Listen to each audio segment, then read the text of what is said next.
Hello good morning to all of you. आज हम बात करेंगे पोएट्स एंड पैनकेक्स की, जो कि अशोक मित्रा ने लिखा है और वो तमिल राइटर हैं। 1940 के दौरान जब जेमिनी स्टूडियो चेन्नई में सेटअप हुआ था, उसके फाउंडर एस वासन थे। तो उन दिनों की वो बात करता है और वो कैसे उन्होंने उनके साथ काम किया और उसका काम क्या रहा, और बहुत सारे करेक्टर्स के बारे में वो बताता है हमें। So let me begin with beginning. और सबसे पहले क्या है कि वो मेकअप डिपार्टमेंट के बारे में बताता है हमें। ट्रक भर भर के वहाँ से आया करते थे मेकअप मटेरियल के, और जो जितने भी वहाँ पे प्लेयर्स या एक्टर्स काम करते थे उन सभी का मेकअप होता था। तो उसका ब्रांड नेम जो था, उसका नाम था pancake. Pancake was the brand name of this material. Makeup room कैसा दिखता था? वो हेयर कटिंग सैलून की तरह दिखता था, एक नाई की दुकान की तरह लगता था, जैसे बाल काटने वाला एक कोई सैलून हो। बड़े बड़े मिरर्स लगे हुए थे वहाँ पे, बड़ी बड़ी लाइट्स लगी हुई थी, और वो लाइट्स जो थी वो इनकैंडेंसेंट लाइट्स शब्द यूज़ किया गया, मतलब गर्म रोशनी वाले लैंप थे लटके हुए होते थे वहाँ पे, जो एक्टर और एक्ट्रेसेस के फेस पे पड़ते थे। और मेकअप करवाना एक टेरिबल काम था, एक तरह से उनको बड़ी गर्मी झेलनी पड़ती थी। तो राइटर बिलीव करता है कि जो मेकअप गैंग था वो किसी भी डिसेंट लुकिंग पर्सन को हिडियस मॉन्स्टर बना सकता था। यानी आपने रामलीला में देखा होगा, जो वो राक्षस का रोल करते हैं, उसमें वो देखने में तो कॉमन मैन ही है, लेकिन वो उनको उनका मेकअप ऐसा किया जाता है या उनको फेस ऐसा दिया जाता है कि वो डरावने लगते हैं। सो वैसे ही जो मेकअप डिपार्टमेंट वाले लोग थे उनका ये काम था, और परहैप्स वो ऐसा करते थे ताकि वो मूवी में प्रेजेंटेबल हो सकें, यानी दिख सकें, अच्छे दिख सकें। चाहे उसको अच्छा दिखाना था चाहे बुरा दिखाना था, जो मेकअप गैंग था पूरा का पूरा वो यही काम करता था। मेकअप डिपार्टमेंट पहले महाराष्ट्रियन थे। First of all it was headed by Maharashtrians. और भी डिफरेंट स्टेट से, कम्युनिटी से लोग आते रहे। ये एग्जाम्पल है एक तरह से नेशनल इंटीग्रेशन का, कि डिफरेंट डिफरेंट स्टेट से उसको हेड करते रहे हैं लोग। एक सीनियरिटी फॉलो की जाती थी, स्ट्रिक्ट ऑर्डर था सीनियरिटी का, उसको फॉलो किया जाता था मेकअप डिपार्टमेंट में, कि जो सीनियर मेकअप आर्टिस्ट है वो सीनियर एक्टर और एक्ट्रेसेस का मेकअप करेगा, और जूनियर थे they dealt with the junior players in the same order. जितने भी प्लेयर्स थे जो क्राउड में प्ले करते थे, वो रिस्पॉन्सिबिलिटी थी ऑफिस बॉय की, कि वो एक बड़े से बर्तन में वो रंग घोला करता था अपना सारा, and he used to slap on them, वो उन पे वैसे की वैसे वो लगा देता था। ऑफिस बॉय की जो रिस्पॉन्सिबिलिटी थी वो वास्तव में कोई बॉय नहीं था, एक्चुअली वो 40 साल का हो चुका था जब उसने ज्वाइन किया था, तो वो बॉय था। सभी लोग उसको शायद बॉय बॉय कहते होंगे। तो वो मिक्स करता था एक बड़े से वेसल में, मैंने आपको बताया, पूरा का पूरा paint, and he used to slap it on the crowd players पे वो स्लैप किया करता था। बड़ा ही वो दुखी आदमी था बेचारा, फ्रस्ट्रेट था। क्यों फ्रस्ट्रेट था? क्योंकि बहुत सारे लोग हैं जो एक्टर बनने के लिए, डायरेक्टर बनने के लिए, top screen writer, lyricist writer बनने के लिए, पोएट बनने के लिए, यानी ये आते हैं वहाँ पे ये सब बनने के लिए। कुछ उनमें से होते भी हैं, कुछ जैसे कुछ पोएट हैं तो उनको लगता है कि आगे जाके उनकी पोइट्री और भी आगे जाएगी, एक्टर्स हैं तो उनकी एक्टिंग या कॉमेडी और भी आगे जाएगी। सो इस होप में उसने ज्वाइन किया था, लेकिन वो कुछ नहीं बन पाया बेचारा। वो उसका काम यहाँ पे आपने देखा है कि वो जो क्राउड प्लेयर्स है उनको क्या करता है, वो उनको मतलब उनका मेकअप करता है वो।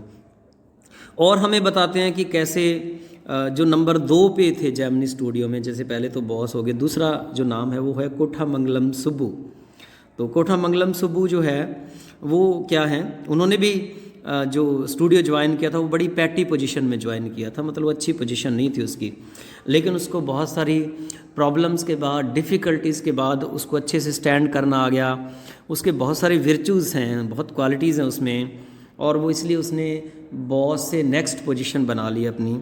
और वो हर एक जो स्टूडियो का इम्पोर्टेंट डिसीजन है उसमें उसको बुलाया जाता है, because he is at the number 2 in the Gemini studio.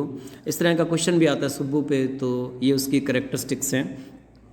और क्या हैं देखिए, अगर हम उसकी क्वालिटीज़ सुब्बू की बात करें तो बहुत सारी क्वालिटीज़ हैं, कि वो हमेशा एक तो चीयरफुल दिखता है, खुश दिखता है। खुश दिखने से क्या है कि उसकी बहुत सारी समस्याएं शायद सॉल्व हो जाती हैं।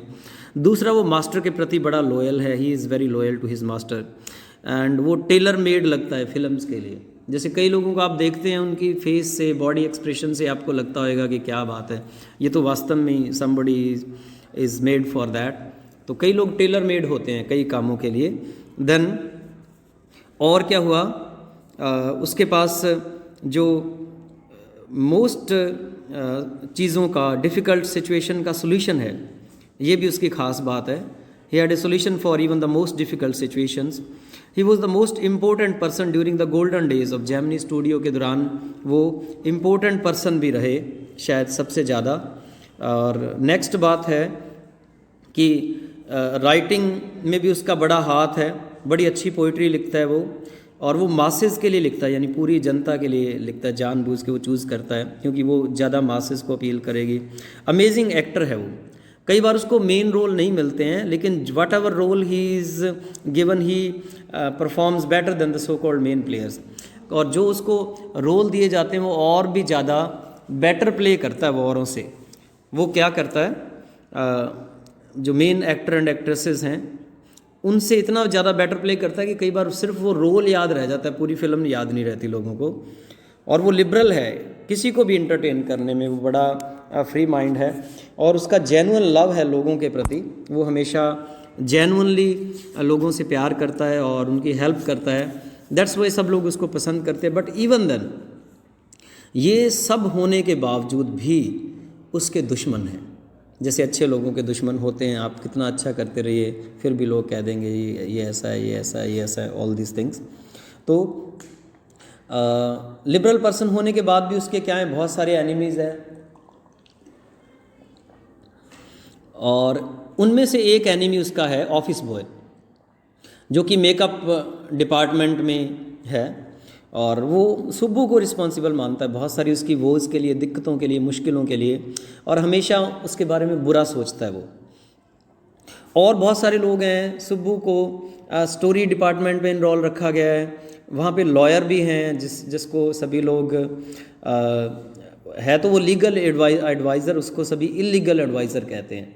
एक बार उसने क्या किया कि एक नई हीरोइन आई थी तो वो गुस्सा हो गई सेट पे, उसने बहुत कुछ कहा, तो उसने क्या किया, जो रिकॉर्डिंग का बटन दबा दिया, बाद में उसको सुनाया गया तो उसका कैरियर शुरू होने से पहले एंड हो गया। इस तरह की बातें भी वहाँ पे होती रहती हैं। वो वास्तव में स्पॉइल स्पोर्ट है, वो जितनी भी आप कहेंगे रंग में भंग डालने वाला ही, is the wet blanket everywhere. और जबकि हर एक कोई स्टूडियो में खादी धोती पहनता है, खादी शर्ट पहनता है, जो लॉयर है वो पैंट पहनता है और टाई पहनता है, सम टाइम वो कोट भी पहनता है जो कोट ऑफ आर्म्स की तरह लगता है, मतलब कवच की तरह लगता है। अपने आप को बताता है राइटर कि मैं क्या करता हूँ सारा दिन। वो कहता है कि एक मेरे को मतलब कॉनिकल ऑफिस सा दे दिया गया था, उसमें मैं सारा दिन बैठा रहता था। मेरा काम था न्यूज़पेपर कटिंग्स को कलेक्ट करना, उनको फाइल्स में स्टोर करना, और हर एक कोई स्टूडियो में यही सोचता था कि मैं कुछ नहीं करता हूँ, सारा दिन इधर उधर बस मैं चला गया, अखबार उठा लाया, उनकी कटिंग्स मैंने ऐसा मतलब फाइल्स में पेस्ट कर ली, ऐसा चलता रहता था। Everybody just thought me good for nothing, कि मैं किसी काम का नहीं हूँ। जेमिनी स्टूडियो में क्या है, एक बहुत अच्छा मेस है, यहाँ पे सारा दिन अच्छी कॉफ़ी मिलती है, और डे एंड नाइट यही काम है। इंटरटेनमेंट है बहुत सारा स्टाफ के लिए, बहुत सारे लोग खादी पहनते हैं, गांधी जी को वर्शिप करते हैं, लेकिन उनको एक टर्म से घृणा है, दैट इज़ कम्युनिज़म।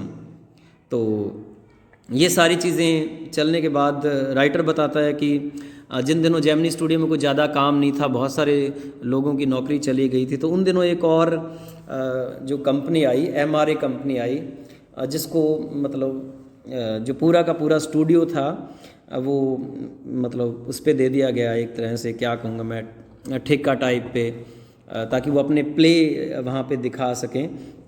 तो उन्होंने बहुत सारे प्ले दिखाए। 1952 की बात है ये। वो उनके जो प्लेयर्स थे वो लगभग 200 के करीब थे। उन्होंने 2 प्ले दिखाए, बहुत सारे शोज़ उनके चले, और जितने भी जेमिनी स्टूडियो के बाकी भी मेंबर्स थे उन्होंने भी सारे के सारे प्ले देखे। उसमें से जोनाथन वैली और इस तरह के मद्रास और तमिल ड्रामा कम्युनिटी के प्ले थे, और सारे के सारे लोग बड़े इम्प्रेस हुए उनसे, और लोगों ने बहुत टाइम तक उनका जो स्टाइल था वो कॉपी किया। फिर राइटर बताता है कि एक बार जेमिनी स्टूडियो में एक पोएट आए, कोई नहीं जानता था कि वो पोएट कौन है, बॉस तक को भी पता नहीं था। बॉस आए, कुछ शब्द उनके बारे में बोले, वो वेलकम बोल के उनके बारे में चले गए।